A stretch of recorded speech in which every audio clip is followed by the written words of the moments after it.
कमाऊँ ना कमाऊँ, बट मैं एक ऐसा प्रोफेशन करना चाहती हूँ जो मुझे एक इनर सेटिस्फैक्शन दे। मुझे कभी ये फील ना हो कि मैं ये क्यों कर रही हूँ। सबसे कीमती और मूल्यवान चीज़ हमारी ये ब्रेथ है। प्राणायाम तो बेस्ट है। लोग आसन के पीछे भागते हैं, मैं कहती प्राणायाम के पीछे भागो। बट वही है कि आप प्राणायाम तक पहले नहीं पहुंच सकते जब तक आप आसन नहीं करोगे। जब आपका अपने शरीर पे नियंत्रण आएगा तब अपनी आप सांसों पे नियंत्रण ला पाओगे। तो कहीं ना कहीं इसी का हम प्राणों का आयाम, extension, this is what pranayama means. तो जब हम उसको एक्सटेंड कर देते हैं, आप धीरे धीरे एडवांस्ड स्टेज पे जब पहुंच जाते हैं तो आप उसको कंट्रोल भी कर सकते हैं। जैसे कि मैंने कहा कि योग को जीना जरूरी है। चाहे आप कुछ भी कर लें, जब तक आप जिएंगे नहीं, आप उसको सामने वाले को दे नहीं पाएंगे।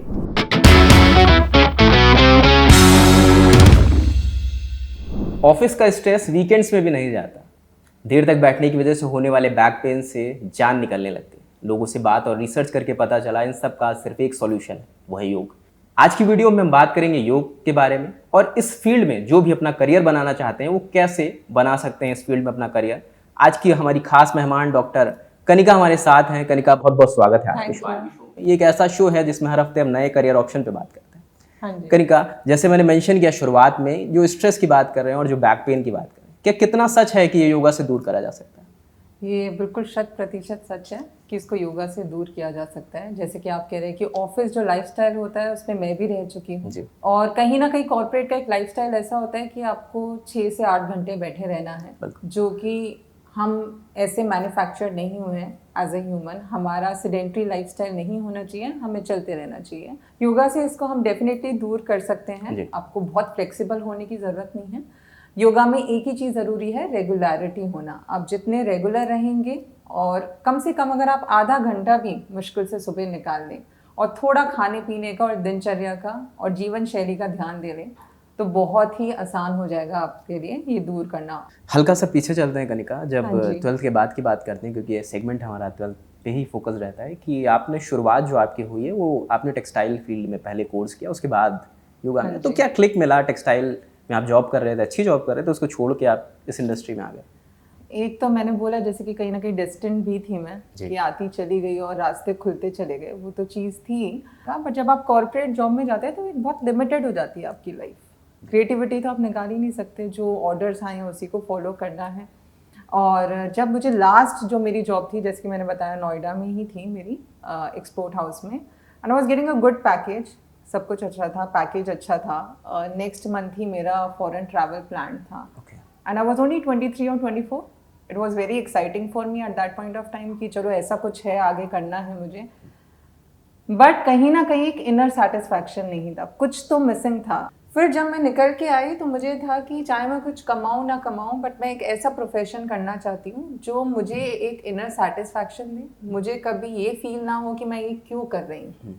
तो योगा में आई। बिल्कुल सात्विक लाइफस्टाइल था हमारा, पतंजलि से किया था मैंने मास्टर्स, और हमें वाइट सूट पहनना पड़ता था, सुबह यज्ञ करना पड़ता था, जिसको यज्ञ भी बोल देते हैं वहाँ पे। और मतलब एक दिनचर्या वैसी थी, सात्विक टाइप। कितना डिफरेंस नहीं लगा कि बिल्कुल ग्लैमरस लाइफस्टाइल छोड़ के बिल्कुल सात्विकता में आ गया? मेरा बचपन से वैसे रुझान था इस तरफ, और उसका मैं श्रेय देती हूँ अपने परिवार को, क्योंकि उन्होंने कभी भी किसी चीज़ के लिए फोर्स नहीं किया। सो डिफरेंट तो था, बट डिफ़िकल्टी नहीं हुई, मैं ये बोलूँगी। मैं बहुत सरलता से उसको निकालती गई टाइम को, क्योंकि शायद कहीं ना कहीं मन में था कि यही वो था ही, वो वाली चीज़ थी। और बहुत कुछ सीखने को मिला उसमें। मुझे जाके ये कहीं ना कहीं ज्ञान मिला कि हमने ये सब चीज़ें क्यों नहीं पढ़ी। हमारा जो हिंदू कल्चर कह लें या जो सनातन धर्म कह लें, या वो इतना रिच है। मतलब उस टाइम में महर्षियों ने इतनी रिसर्च कर ली। चरक संहिता, सुश्रुत संहिता जो आयुर्वेदा के ग्रंथ हैं, उस टाइम पे उन्होंने सर्जरी बताई हुई है कैसे करनी है। बहुत एडवांस थे वो लोग हमसे। हम उनके सामने आज के टाइम में कुछ भी नहीं है जितना उनको ज्ञान था, और बहुत कुछ सीखने को मिला। बट हाँ, डिफ़िकल्टी नहीं हुई मुझे। बहुत इजीली अडेप्ट कर लिया। थोड़ा जो डिफ़िकल्टी थी, इंग्लिश से हिंदी एकदम पढ़ना, और वो भी शुद्ध क्लिष्ट हिंदी। एक आई थिंक 3 इडियट्स का डायलॉग था, मुझे याद तो नहीं है, कि जिस चीज़ के लेकर आप पैशनेट हो उसके पीछे भागो तो कामयाबी झक मार के पीछे आती है। कनिका, बेसिकली एक सवाल मैं ये भी करना चाहूँगा कि लोग कहते हैं कि वेट लॉस के लिए योगा प्रेफरेबल नहीं है, जिम ज़्यादा बेटर है। तो ये जानना चाहूँगा कि जिमिंग और योगा में क्या डिफरेंसेस और सिमिलरिटीज़ क्या हैं? एक जो मैं सिंपल सा डिफरेंस बताना चाहूँगी जो आई थिंक हर किसी को समझ आएगा, जब एक न्यू बॉर्न बेबी होता है बहुत फ्लेक्सिबल होता है, बहुत लचीला शरीर होता है और हर एक बच्चे का ऐसा ही शरीर होता है। धीरे धीरे जैसे हम ग्रो होते जाते हैं वो स्टिफ होता जाता है। हमारी कोशिश यही होनी चाहिए कि हम उसको वैसा ही फ्लेक्सिबल रखें जैसे हम जिस तरीके से हमें प्रकृति ने दिया था शरीर। एक मसल स्ट्रेंथनिंग के लिए कई लोग जिम जाते हैं, आप उसको भी कर सकते हैं थोड़ा बहुत करना चाहें, बट योगा एक बॉडी माइंड कनेक्शन है।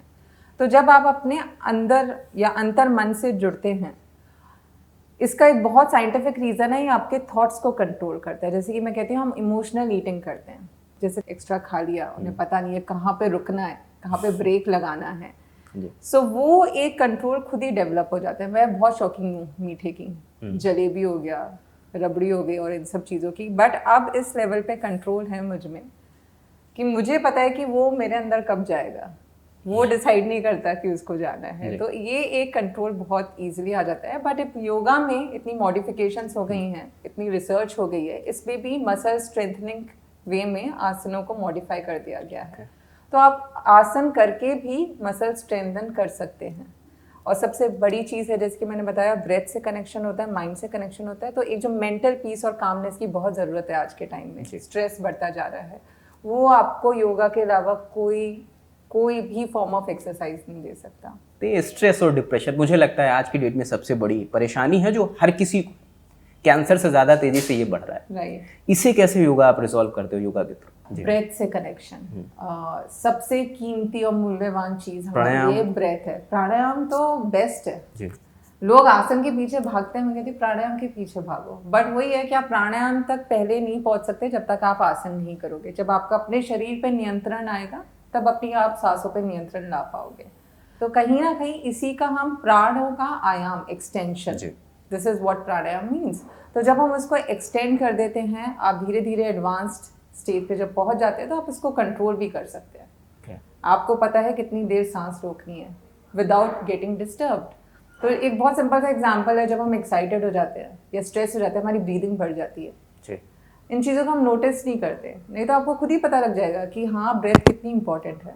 तो जब आप ब्रेथ पे कंट्रोल पा लेते हैं, थॉट्स पे खुद कंट्रोल आ जाता है, माइंड पे खुद कंट्रोल आ जाता है। और सबसे बड़ी चीज़ क्या हो जाती है, आप रिस्पॉन्ड करते हैं, रिएक्ट नहीं करते हैं। आजकल हम रिएक्ट करते हैं, कोई किसी ने कुछ बोल दिया, दो बातें और सुनाएंगे उसे। रोड रेज इतना बढ़ गया, देखिए कि कुछ आपकी गाड़ी ठुक गई तो आप तैयार हैं आज ये मामला यहीं खत्म होगा। तो इस तरह का एक रहता है। बट जब आप ये सब चीज़ें करने लगते हैं तो डेफिनेटली एक चेंज आता है। आप खाली रिस्पॉन्ड करेंगे जितना ज़रूरी है, रिएक्शंस बंद हो जाएंगे और बहुत छोटी छोटी चीज़ें हैं जो आपके व्यवहार में आ जाती हैं। तो योग को जीना बहुत ज़रूरी है। अगर डिप्रेशन की बात करें, डिप्रेशन भी कहीं ना कहीं ये वैसे एक बहुत ही डिटेल टॉपिक है, क्योंकि जिन चीज़ों के पीछे हमें भाग रहे हैं, जो भौतिक चीज़ें हैं, वो हमें खुशी नहीं दे सकती और ये समझ आना बहुत मुश्किल हो जाता है। मतलब हर कोई एक लेटर स्टेज पे समझ आता है कि हाँ ये चीज़ें ज़रूरी थी, बट वो भी ज़रूरी है। आजकल लाइफस्टाइल जो है आप उसको भी करना ज़रूरी है। हर कोई इस लाइन में नहीं आ सकता कि ये समझ जाए। बट हाँ, डिप्रेशन जब आप, इसमें बहुत सारी ऐसी प्रैक्टिसेस हैं, जैसे हम कहते हैं सूर्य भेदी प्राणायाम। तो चंद्र जो नाड़ी होती है और एक सूर्य नाड़ी होती है, तो चंद्र जो है वो ज़्यादा एक्टिव हो जाती है जब डिप्रेशन होता है। तब हम अगर सूर्य नाड़ी को ज़्यादा एक्टिवेट कर दें या वो ऊर्जा बढ़ा दें अपने अंदर, तो डेफिनेटली इसका जो इफेक्ट है वो कम हो जाता है। तो ऐसी बहुत सारी प्रैक्टिसेस हैं, अगर आप किसी अच्छे योगा टीचर के पास जाएंगे वो ज़रूर बताएंगे। और कहीं ना कहीं आपको एक उस जो अंदर एक खलबली मची रहती है ना, जो आपको समझ नहीं आ रहा है, जो आप उलझे हुए हैं, उसको बहुत ही सरलता से आपको सुलझता जाएगा। चश्मे को साफ करता जाएगा, चश्मे को साफ करता जाएगा, क्लियर दिखता जाएगा क्या है क्या नहीं। स्टूडेंट्स 12th पास करके आ रहे हैं और जो अपना करियर इस फील्ड में बनाना चाहते हैं, वो कहाँ से शुरुआत कर सकते हैं? अब तो बहुत सारे कोर्सेज अवेलेबल हैं, बैचलर्स है, मास्टर्स है, आप इसमें सर्टिफिकेशन भी कर सकते हैं। ऋषिकेश भरा हुआ है इन कोर्सेज से, आप जाए, हर एक गली नुक्कड़ में आपको मिलेगा। हब हो गया है अब तो, ऋषिकेश हब हो गया है, उसका नाम ही योग नगरी हो गया अब तो। बट फिर भी मैं एडवाइस करूंगी, अगर आप योग को एज अ करियर ऑप्शन बनाना चाह रहे हैं, जैसे कि मैं PhD कर रही हूँ और मेरी अभी बस थीसिस देनी है मुझे, एंड स्टेज पे है। तो ये कई लोगों को नहीं पता था कि पीएचडी होती है योगा में, अभी भी बहुत लोगों को नहीं पता है। और अब तो इनका, जहाँ से मैं कर रही हूँ एस व्यासा बैंगलोर से कर रही हूँ, और इनका एक अभी यूनिवर्सिटी खुली है लॉस एंजलिस में, यूएस में, by the name of Vyasa. तो वहाँ तक स्कोप है, आप वहाँ जाके एज अ फैकल्टी वर्क कर सकते हैं, या फिर आप वहाँ पे जाके एज अ स्टूडेंट एनरोल हो सकते हैं। सो बहुत सारे कोर्सेज अवेलेबल हैं। आप स्टार्ट कीजिए बैचलर से, फिर मास्टर्स कीजिए। अगर आपको लगता है और आगे जाना है तो आप पीएचडी कर सकते हैं, पोस्ट डॉक भी कर सकते हैं। तो अब तो कोई लिमिटेशन है नहीं। बट जैसे कि मैंने कहा कि योग को जीना ज़रूरी है। चाहे आप कुछ भी कर लें, जब तक आप जिएंगे नहीं, आप उसको सामने वाले को दे नहीं पाएंगे। कनिका, अगर बात करें इन कोर्सेज की फीस कितनी होती होगी? 1 लाख से 1.25 लाख आई थिंक मास्टर्स का रहता है, और उसके आसपास ही कहीं बैचलर्स का भी रहता है, जिसको हम 70-80 हज़ार में ले सकते हैं, including hostel fees and everything. अगर इसी से जुड़ा एक सवाल ये करते हैं कि जो कोर्स होता है उसके दौरान क्या पढ़ाया, क्या सिखाया जाता है? उसके दौरान डेफिनेटली प्रैक्टिकल जो आसन है वो तो सिखाए जाते ही हैं, बट फिलोसफिकल पार्ट भी काफ़ी कुछ कवर किया जाता है, जिसमें हमारे षड दर्शन हो गए, 6 फिलोसफीज हो गई इंडिया की, वो पढ़ाई गई हमें। उपनिषद, वेदा, थोड़े बहुत भगवत गीता, योग सूत्र और शिव संहिता। बट वो डिपेंड करता है कॉलेज टू कॉलेज कितना वो फिलोसफिकली इम्पोर्टेंस देते हैं। कई लोग क्लिनिकल इम्पोर्टेंस ज़्यादा देते हैं, तो एनाटॉमी फिजियोलॉजी भी पढ़ाई जाती है बॉडी की। सो इट डिपेंड्स कि आप किस टाइप का कोर्स कर रहे हैं। सर्टिफिकेशन कर रहे हैं तो उसमें एक आपको बेसिक ओवरऑल सब चीज़ें सिखा दी जाएंगी, ताकि आप एज अ टीचर वर्क कर सकें। अगर बात करते हैं जॉब अपॉर्चुनिटीज़, जॉब कैसे मिलेंगे लोगों को? जॉब कहीं ना कहीं डिफिकल्ट है when it comes to government sector, क्योंकि अभी भी गवर्नमेंट सेक्टर में 1 या 2 पोस्ट से ज़्यादा नहीं निकलती। अच्छा। और निकलती हैं, दे नीड एक्सपीरियंस कहीं ना कहीं, but still it is growing. Central schools में बहुत जॉब आ गई हैं। आई थिंक बहुत सारी गवर्नमेंट यूनिवर्सिटीज़ में भी अब इन्होंने डिक्लेयर कर दी हैं। आयुष मंत्रालय बन गया है डेडिकेटेड, जो इस तरह की जॉब्स निकालता रहता है। और प्राइवेट स्कूल्स में तो आप अप्लाई कर ही सकते हैं, क्योंकि हर एक आई थिंक अच्छे प्राइवेट स्कूल में योगा सिखाया जाता है, बट आप अपना काम भी शुरू कर सकते हैं। अगर बात करें सैलरी की, कमाई कितनी हो जाती है शुरुआती दौर में? शुरुआती मिनिमम से मिनिमम बोलूँ तो आराम से आप 60 से 70 हज़ार तो कर ही सकते हैं, अगर आपकी मिनिमम बोल रही हूँ मैं। उसमें भी इनफैक्ट बहुत सारे ऑप्शंस हैं। आप होम ट्यूशन्स अगर करना चाहें कर सकते हैं, अगर आप इस पे, बट आपका क्लाइंटेल पे डिपेंड करता है। अगर आपके 4 हाई प्रोफाइल क्लाइंट मिल गए तो आपको शायद कहीं जाने की ज़रूरत ही नहीं है। और स्पेशली जो हाई प्रोफाइल लोग होते हैं, जो खाली पैसा ही कमा रहे हैं, उनके पास हेल्थ को देखने का ध्यान टाइम नहीं होता है। कनिका, आखिरी में अगर आप कुछ टिप्स देना चाहें? मैं पर्सनली ये मानती हूँ कि आसन एक पार्ट है योगा का। अगर आप अपनी जीवन शैली वैसे कर लें, थोड़ा बहुत खाने पीने पे ध्यान देना, घर का खाना खाना जितना खा सकते हैं, नियमित तौर पे खाना, एक टाइम बांध लें, जिस टाइम पे खाना है उस टाइम पे खाएं। और मैं बहुत ही देसी हूँ, मतलब जब खाने पे आता है तो नीचे बैठ के खाना। मैं फाइन डाइनिंग भी जाती हूँ तो एक क्रॉस लेग पोजीशन में बैठ गए, उनसे परमिशन लेके, अगर उनको कोई ऑब्जेक्शन ना हो। तो जितना आप अपनी जो जहाँ से हम आए हैं ना, उन जड़ों से जुड़ जाएंगे तो अपने आप ही आधा योग तो वहीं सिद्ध हो जाएगा। खाने पीने पे ध्यान दीजिए, जितनी हरी सब्जियां खा सकते हैं वो खाइए, जितना वाटर कंटेंट क्रिएट कर सकते हैं। जैसे अगर हमने फ्रूट्स खाए परांठे खाने से पहले, नॉर्मली घर में परांठे बनते हैं सुबह सुबह, तो हमारे इंटेस्टाइन्स में एक वाटर लाइनिंग क्रिएट हो जाती है, और जो वो खाना जो तला भुना है वो चिपकेगा नहीं, वो फ्लोट करेगा, वो नीचे आसानी से सरक के चला जाएगा, और आपको कॉन्स्टिपेशन, अगेन एक बहुत कॉमन प्रॉब्लम है, वो नहीं होगी। तो अपना जो मेन सुबह नाश्ता कर रहे हैं उससे पहले ब्रेकफास्ट में फ्रूट्स खा लीजिए, दिन का खाना खा रहे हैं उससे पहले सैलेड खा लीजिए, ये कीजिए। आसन के आप सिंपल सा एक सूर्य नमस्कार कर सकते हैं आसन के लिए, which is very very simple, जिसमें 12 आसन है। 12 आसन के कॉम्बिनेशन से सूर्य नमस्कार बनाए, तो अगर आपने 4 से 6 सेट भी कर लिए, विच हार्डली टेक्स 15 to 20 मिनट्स, बहुत है। और उसके बाद कोई भी 2 प्राणायाम कर लीजिए। सबको कपालभाति तो पता ही है, कर ही रहे होते हैं। भस्त्रिका कर लीजिए, कपालभाति कर लीजिए, अनुलोम विलोम बहुत सिंपल है, जिसमें कोई बीपी का पेशेंट हो वो भी कर सकता है, कोई क्रोनिक पेशेंट हो वो भी कर सकता है।